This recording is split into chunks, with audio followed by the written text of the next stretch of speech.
מוזיקאי, זמרים, פייטנים, קלידן זמר, שימו לב להמלצה הבאה, לא ממומן, אבל שווה כל שקל. זמרים, מוזיקאים, כל מי שמתעסק עם הקול שלו, קבלו את הדבר הבא. בגלל שנהניתי, אני רוצה באמת לשתף אתכם במוצר התותח הזה.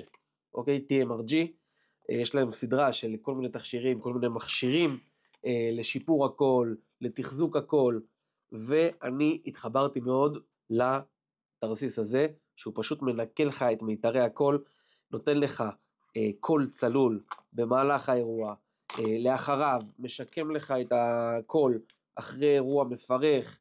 זה הדבר, השתמשתי בו כבר, נגמר לי במהירות, ככה בין לבין, בין תוך האירוע, לפני האירוע, אחרי האירוע, לוקחים כזה דבר, 3 עד 6 התזות, זה פשוט מנקה לכם את מיתרי הקול, מוציא לכם את הליכות, ומשאיר אתכם אחרי האירוע, כאילו לא שרתם באירוע אתמול. להתראות.